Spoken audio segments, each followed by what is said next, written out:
Fala galera do canal do Vavá, sou o Palestra Itália.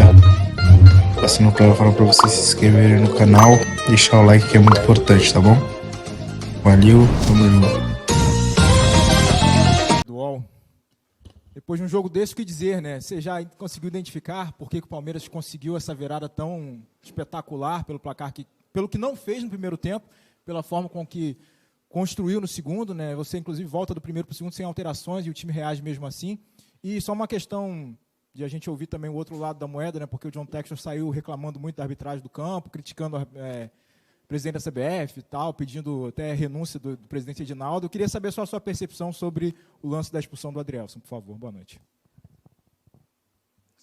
São três perguntas.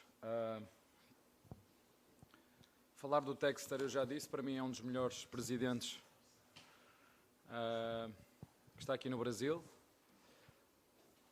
Só que o futebol tem disto, tem muitas emoções e quando o jogo está quente, por isso é que eu acho que às vezes os jornalistas não entendem, porque não estão ali, não sentem o que nós sentimos. Vocês viram o central, o zagueiro do Botafogo a sair e a chutar o microfone, porque são momentos muito intensos e só sente quem lá está dentro. Por muito que o jornalista, ou o meu pai, ou a minha mãe queira sentir, é impossível. Ninguém sabe o que é ser mãe, só as mulheres é que sabem o que é ser mãe, porque sentem. E, portanto, esta parte emocional nós temos que entender. E para vos dizer, o errar não é o problema. O errar é se nós não percebermos que erramos. E eu já falei com ele, com o presidente do Botafogo, como eu acho que já o disse isso publicamente, portanto não é a primeira vez que eu estou a dizer isto. Acho sinceramente que é um dos melhores presidentes do futebol brasileiro e o futebol brasileiro precisa de pessoas como ele. O que ele diz em relação a tudo o resto, eu não vou... tenho a minha opinião em relação àquilo que ele disse, mas eu sei que se eu disser aquilo que eu penso, é melhor eu não dizer aquilo que eu penso, porque não é minha função. Mas em relação àquilo que se passou entre nós os dois, está completamente sanado, resolvido. Ele sabe o que é que eu penso sobre ele como presidente e entendo perfeitamente. São momentos muito duros. Eu também já perdi de virada, já fiquei fora de duas semifinais da Libertadores. E entroncando aqui na tua segunda pergunta, a diferença é que nós hoje na segunda parte conseguimos fazer golos, com o Boca Juniors não conseguimos, não fizemos 4, fizemos 5, sendo que um estava fora de jogo. A primeira parte não correu bem, por isso é que eu não fiz alterações, porque o nosso encaixe defensivo, no Botafogo, nós sabíamos que eles jogavam com dois médios, com o Carlos Eduardo mais próximo do Tiquinho, mas o que aconteceu, eles espetaram bem os dois pontas e o Tiquinho e o Carlos Eduardo andaram para trás, o que nos dificultou no início. Nós não conseguimos marcar a saída nem do zagueiro nem do lateral deles, e portanto isso aí é um erro tático, foi um erro tático e tática de treinador. Mas a forma como nós sofremos os golos, o primeiro golo é uma transição do adversário, o segundo golo é um escanteio e o terceiro golo é a prova da nossa desorganização e a falta de inspiração na primeira parte. É um lançamento do lado esquerdo do Rios, vai passar para o Veiga, que lança para as costas, demonstra bem a nossa falta de equilíbrio nesse momento. E respondendo à terceira pergunta, não é só uma equipa no Brasil capaz de fazer o que nós fizemos aqui. Quer gostem ou não, quer a gente ganhe títulos ou não, só uma equipa capaz de fazer este tipo de jogos, que é a nossa, e mais uma vez esta equipa mostrou a mentalidade que tem, a força que tem, e foi uma vitória importante para nós. O objetivo não se vai alterar, é um jogo de cada vez, em cada jogo jogar para ganhar. É verdade, a expulsão...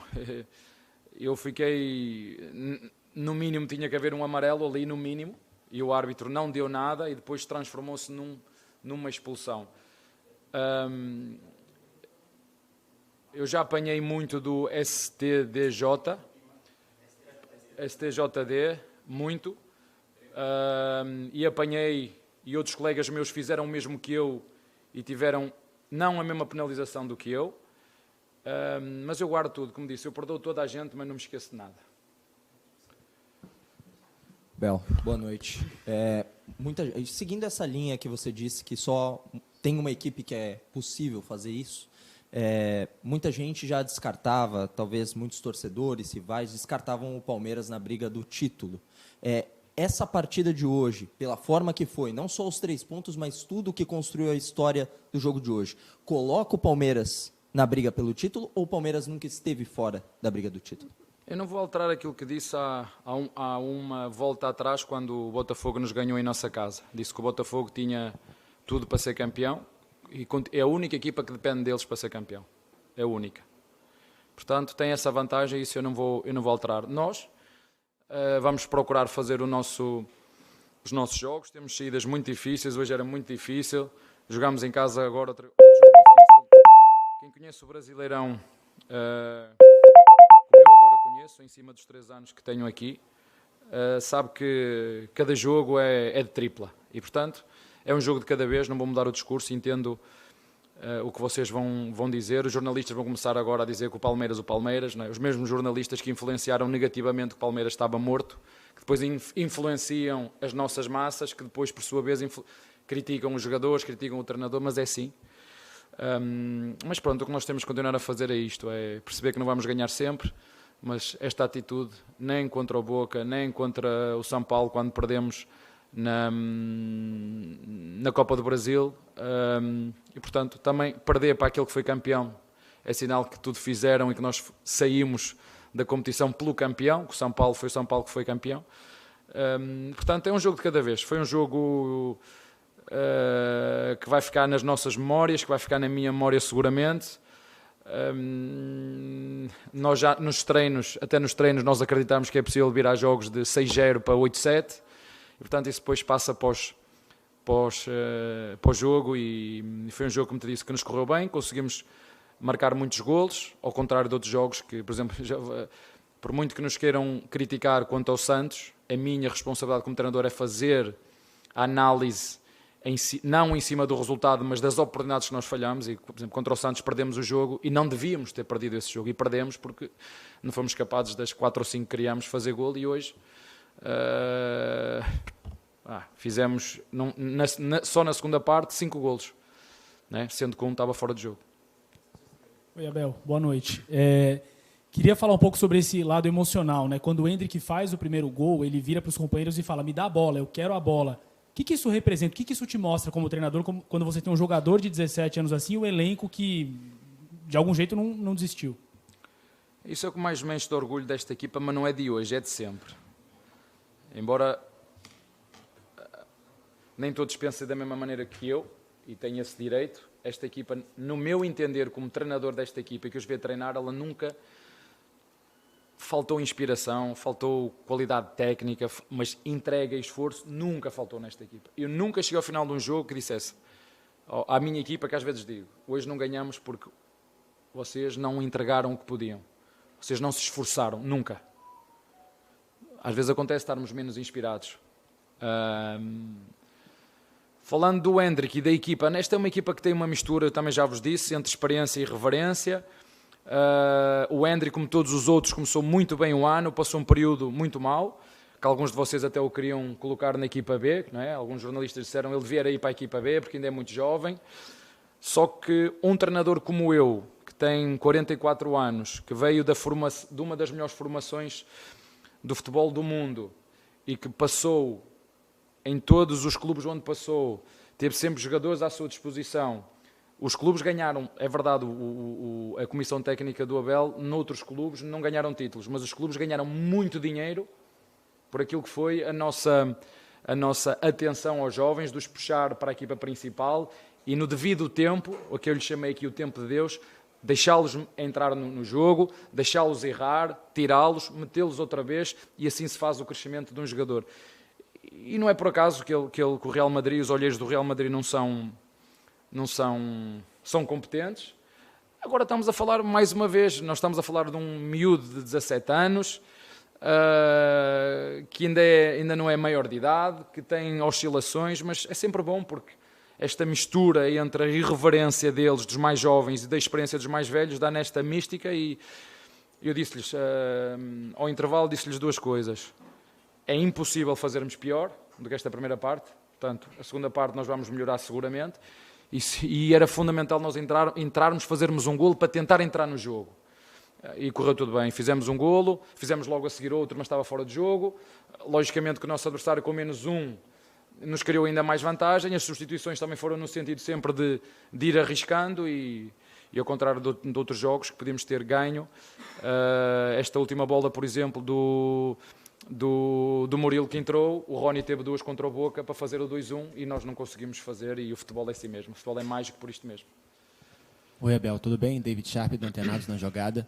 Eu queria que você explicasse um pouco melhor o que deu tão errado taticamente no primeiro tempo, porque você falou que é questão tática é treinador, mas o Palmeiras teve 2 finalizações contra 15 do Botafogo. Apesar de ter tido mais posse de bola, o Botafogo poderia ter feito, além de 3, uns 4, 5 no primeiro tempo e não fez. Então, o que deu de tão errado? Foram os 3 zagueiros que você colocou? O que deu de tão errado no primeiro tempo? Como essa pergunta é tão acertada, eu vou-te dizer para tu ficares a saber tanto como eu. Faltava só um dos nossos laterais desfazer da linha de 5 e bater no lateral deles. Só isso que faltava. Foi a única alteração que eu fiz da primeira para a segunda parte. E na primeira parte ficaram os nossos 2 laterais agarrados aos pontas deles. E o resultado da minha comunicação é aquilo que eu vejo em campo. Portanto, o que eu lhes disse não foi interpretado, então eu parto do princípio que a responsabilidade é minha. Portanto, foi isso que nós trocámos na segunda parte. Voltei se calhar a falar no português do Brasil, porque eu acho que eles não entenderam aquilo que eu disse, mas a responsabilidade é minha, porque é tático, e tático é minha. E é verdade que só fizemos essa finalização, mas tem a ver com a forma como nós defendemos. A forma como defendemos influencia a forma de atacar, e a forma de atacar influencia a forma de defender. Estão as duas interligadas. E, muito honestamente, ao final da primeira parte, o resumo que eu fiz foi: eu não ajudei os meus jogadores com a ideia que eu tinha. Então o que nós fizemos foi corrigir e ser muito claros e específicos naquilo que queríamos na segunda parte. E eles fizeram e correu tudo bem.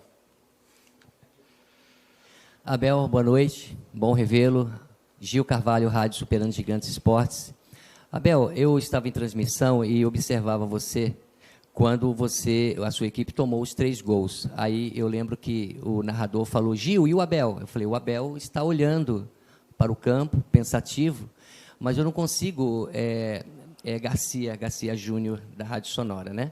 Não consigo dizer para você o que está na cabeça do Abel, porque eu me colocando no lugar dele, eu não sei, eu estaria perdido, porque eu não sei o que fazer no vestiário, tomando de 3 gols no primeiro tempo, vendo o Botafogo jogar um futebol tão primoroso como a gente está vendo. Você já falou, né, que comentou com eles, e aí eles reagiram, mas assim, como que é? Você está vendo o seu time perder de 3, vendo uma equipe perder 2 gols claros, que o Botafogo perdeu, poderia ser 5 no primeiro tempo, e você, aqui dentro, conseguir ir lá dentro e falar: poxa, a gente tem que virar. Dá para sintetizar para a gente, ou dar uma luz para que a gente consiga compreender, porque foi mágico, cara, o seu time hoje. Parabéns. Foi mágico. Se perguntar aos jogadores, eles vão dizer que eu utilizei essa palavra. Eu utilizei a palavra essa mesmo, mágico. Com toda a sinceridade, se fosse na segunda parte, eu não ia conseguir fazer nada. Se fosse na segunda parte, íamos morrer todos abraçados. 3, 4, 5. E você pergunta-me assim: mas isso é normal de acontecer? Se nós nos lembrarmos do Barcelona, que ganhou 3-0 ao Liverpool, e a seguir foi tomar 4 de virada em casa deles, Barcelona do Messi. Barcelona do Messi. E levou 4. Portanto, quando as melhores equipas do mundo também entram nessa espiral negativa, não há... ou nós conseguimos fazer uma pausa, que no futebol muitas vezes não há uma pausa para dizer: ei, calma, temos que corrigir isto, isto e isto. Ou então vamos, naquele momento, eu na primeira parte, se não houvesse intervalo, eu não tinha como ajudá-los. A única forma de os ajudar é desconto de tempo, paragem, tático. É isto que temos que fazer para não andar a correr atrás do adversário, porque nós não conseguimos encaixar na marcação do adversário. O adversário estava fluido porque nós não estávamos a conseguir encurtar, quer na pressão, quer reduzir espaços para eles poderem ligar jogo, e na primeira parte eles foram muito melhores que o Palmeiras, aproveitaram os nossos erros. O terceiro golo é a imagem da desinspiração da nossa equipa. Você vira o terceiro golo, vai dizer, esta não é a minha equipa. Estes não são os meus jogadores, mas naquele momento eu não conseguia, se eu pudesse, se fosse no treino, eu parava o treino, junta aqui. Foi graças a Deus que foi na primeira parte e deu tempo para... Eu não sabia se íamos ganhar o jogo, mas o que eu lhes disse foi, nós na segunda parte temos que ganhar este jogo. A segunda parte nós temos que a ganhar. Se ia ficar 3-1, 3-2, a segunda parte nós tínhamos que a ganhar. Isto foi o que eu disse aos jogadores ao intervalo. E fazer esta pequena correção porque eu senti que eu não conseguia ajudar os jogadores, eu senti que a ideia que nós tínhamos defensiva, os jogadores não interpretaram porque eu não fui capaz de lhes dizer aquilo que eles tinham a fazer. Então, ao intervalo, voltei a reforçar aquilo que tínhamos que fazer e, como disse ao teu colega, foi só desmontar um dos jogadores da linha de 5. Foi o que nós fizemos para tentar criar ali mais pressão e depois fazer logo um golo aos 5 minutos, o adversário fica... E depois segundo golo, fora de jogo. Eu senti um momento destes contra o River Plate em nossa casa. Alguém se lembra da meia-final? Eu lembro-me, eu disse, chegou uma altura que comecei a rezar, meti a mão no bolso, Pai nosso que estás no céu, santificado seja o vosso nome. Não é? E foi 3-0 o primeiro jogo. Não é? E depois houve um golo, foi um golo deles, foi ao VAR anulado. A seguir a última jogada, a bola bate no poste, sei o quê. O futebol é mágico, como disseste. O futebol tem coisas que... Eu quero controlar tudo no futebol, mas é impossível. O futebol tem coisas aleatórias, tem coisas que tu não controlas. A expulsão do zagueiro do Adrielson nem tem a ver com a minha responsabilidade, nem com a responsabilidade do treinador deles. São contingências do jogo que influencia, claro que influencia, ajudou-nos e muito jogar com uma equipa com menos um. Abel, boa noite. Alan Santos do BTB Esportes. Seguindo essa sua resposta exatamente sobre isso, qual foi o momento crucial que você percebeu que o Palmeiras poderia virar? Foi no lance da expulsão ou na hora que o Everton faz a defesa, você diz, a gente não vai, pensa assim, né, sozinho ali, a gente não vai perder esse jogo, a gente vai empatar, vai virar. E se você achou justo a expulsão do Adrielson, a gente viu que uma reclamação muito calorosa da staff com a arbitragem. Deixa só dizer, eu reclamei aí porque no mínimo ele tinha que dar amarelo. E o árbitro não deu nada. E foi à minha frente. Eu não sei se era para vermelho ou não, porque eu não sei se a bola depois foi para dentro ou foi para fora. Não tinha essa... Mas nada. Nada. Como é que não dá nada? Mas ok, ele é que manda, ele é que é o árbitro, ele é que decide. Ponto. Por muito que eu reclame, não vai alterar nada. A partir do momento em que tem pessoas competentes em cima e conseguem analisar e vêm para trás e para a frente, esse para mim foi um momento em que disse, ok, nós vamos conseguir dar a volta a isto. Um minuto depois, penalti contra. Estávamos os três sentados e disse, estávamos bem, se nós pegarmos o penalti, nós vamos entrar no jogo. Se sofrermos, estamos fora. E o futebol é isto, que aqui houve um jogo que eu fui muito criticado porque eu disse que o futebol também tem um fator sorte. Há fatores eleitores de sorte. E depois nós podemos aqui dizer, num penalti, é competência do goleiro ou é ineficácia do centroavante. Nós ficamos fora de uma Libertadores nos penaltis. Eu acredito que é um bocadinho, mas é impossível tu no treino replicares a emoção e a sensação de ir bater um penalti, replicar aquele momento que o jogador sai do meio campo até pegar a bola para bater na marca. Não há treinador nenhum que consiga replicar ou treinar essas emoções que vão dentro do jogador, bate para a direita, bate para a esquerda, não há, só cada um sente à sua maneira. E há uns que são melhores do que outros. E essa aqui é a verdade dos factos, por isso eu concordo com o que me estás a dizer, mas é bom para ele, dá-lhe confiança. Às vezes, já vos disse isso, passou-se com o Veiga. Os jogadores sabem, e eu digo isto sempre aos nossos torcedores, muitas vezes eles são influenciados por influenciadores e falam coisas que não devem falar para os jogadores que entregam tudo. E os jogadores, tal como o treinador, sabem muito bem o que é que significa a palavra gratidão. Gratidão. E nós não queremos que nos aplaudam ou que nos incentivem ou que nos elogiem quando nós jogamos mal ou quando as coisas não correm. Só que nós também não queremos sentir ingratidão. E algumas, a gente não sabe, muitas vezes não são torcedores do Palmeiras que o fazem. Muitas vezes não são. Mas os jogadores sentem. E a minha função também é trabalhar em cima deles, perceber o contexto de questão, como é que isto funciona, quais são as notícias que têm mais impacto, não é? Não sei quem detona, esse detona, não sei quem, pronto, vocês gostam de utilizar detona e não sei quê, torcida de uma equipa escolheu um alvo e detona este jogador. Pronto, se o jogador não for mentalmente forte, se não tiver ajuda dos colegas, do treinador, da estrutura, vocês veem, aquele caso do jogador de São Paulo, o Alisson, não foi? Não é Alisson? O Alisson, né? E que foi preciso o Mike que o ajudou. Há muitos casos desses aqui no Brasil que vocês não sabem. Há muitos casos desses. Por isso é que é tão difícil jogar aqui no Brasil. Por isso é que as pessoas dizem que o futebol brasileiro não dá saúde a ninguém. E tu tens que depois pensar, será que vale a pena continuar? Será que vale a pena aturar isto tudo? Será que eu ainda tenho saco para aturar isto tudo? E para depois não ter estes problemas, porque isto realmente chega a uma altura que se tu mentalmente não fores forte e equilibrado e não tiveres pessoas ao teu redor que te ajude, não queremos chegar a este ponto, porque chega a ser agressivo. As críticas, elas têm que existir, claro que sim. Eu estou há 24 anos nisto e é assim que funciona, críticas e elogios.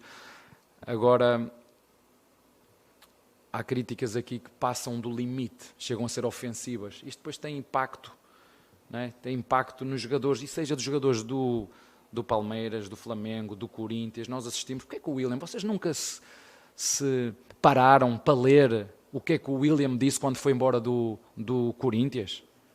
E está super feliz agora onde está e joga, quer dizer uma coisa, mas não posso dizer, joga muito, não é? E nós tivemos, o futebol brasileiro teve a oportunidade de ter aqui um jogador deste nível e não o quis. Ele disse, não, eu não vou pegar na minha família, eu quero viver a minha vida, não vou ficar aqui a aturar isto. E é isto que nós temos que pensar todos, os treinadores, a CBF, o sindicato dos jornalistas. É isto que nós queremos para o futebol brasileiro? Nós queremos ter aqui os melhores treinadores? Ou será que este treinador aqui está a mais, é melhor tirá-lo daqui? É melhor continuar a fazer comunicados disto e daquilo para o mandar embora ou não? Mas é trazer os melhores. Já que nós temos muitos torcedores, os jogos estão sempre cheios, independentemente de quem ganhou hoje aqui. Claro que nós estamos contentes e o Botafogo está triste. Eu entendo que está, porque já me aconteceu isto. Mas foi um espetáculo, é isto que as pessoas querem. Foi emoção do primeiro ao último segundo. Minhas filhas ligaram, pai, assim não dá. Assim você me arrebenta, assim jogar assim não dá. Assim o Palmeiras dá cabo do meu coração. Eu disse, filha, isto é o Brasil. Se quisermos jogar de outra maneira, temos que ir para o outro lado. Não dá para continuar assim. Aqui é assim que funciona. E aí é este o apelo que eu vos faço a vocês. É, se querem os melhores aqui, claro que temos é que escolher a forma como nós queremos criticar. Sejam os jogadores, sejam os treinadores, sejam os dirigentes. E essa responsabilidade é de todos. É nossa. Daqueles que fazem o futebol. E quem é que faz o futebol? São os dirigentes, são os árbitros, são os jogadores, são os treinadores, são os jornalistas, são os comentadores, são os ex... É tudo. E todos nós temos essa responsabilidade. Mas isso é uma coisa que leva tempo, mas nós temos que pensar nisso. É isso que queremos. Por isso é que eu falo, quando falo do William, e podia ser da nossa equipa, podia ser um jogador da nossa equipa. Foi um jogador que eu aprendi a admirar. Mas quando ele sai do Corinthians, e podia estar a falar do Palmeiras, que é igual. O que se passa no Corinthians, do torcedida com os jogadores, é igual ao que se passa no Flamengo, é igual ao que se passa no Santos, é igual ao que se passa no São Paulo, é igual ao que se passa no Palmeiras. Se não ganha, tem a torcida toda. A torcida, uma parte da torcida.